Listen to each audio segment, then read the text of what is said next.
72. How do I maximize exit interviews? You're not required to conduct exit interviews, but polling your departing employees can reveal very useful information regarding their reasons for leaving your company and pursuing opportunities elsewhere. How do you make exit interviews confidential and effective? Most departing workers won't look to bash their boss on their way out the door. Even if they were dissatisfied, there is always a sense that the information they provide will somehow be placed in their personnel file and come back to haunt them should they ever look to be rehired by your company. There is also a fear that bashing one's boss could lead to negative references with prospective employers. Tell me more. First of all, you've got to decide who will conduct the exit interview. A member of your organization's human resources team or a senior member of departmental management is the best choice. Immediate supervisors aren't recommended for this task because their presence may bias employees' feedback.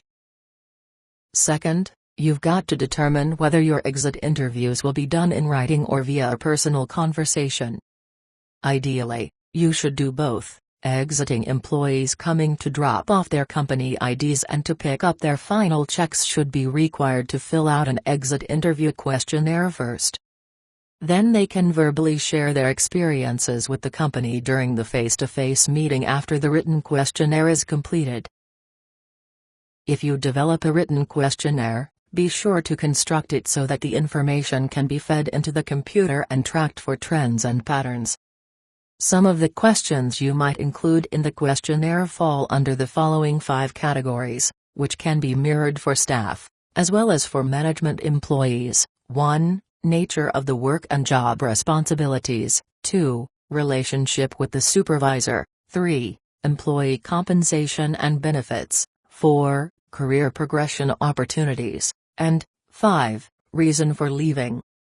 A sample questionnaire covering all 5 categories can be found in Appendix M. A brief look at a resigning employee's responses before the face-to-face meeting should provide some insightful feedback regarding that individual's experiences. The true value in the exit interview data lies, however, in the pooled information developed over time and across departments. For example, you can look to exit interviews to substantiate your suspicion that a particular supervisor lacks the leadership abilities to motivate and retain staff.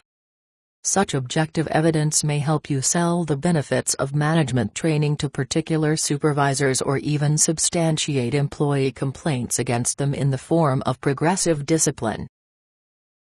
One caveat here: exit interviews work well with employees who are laid off or who resign of their own accord. They are less useful when given to employees who are being terminated for cause because such employees often lack the objectivity to assess the working situation fairly.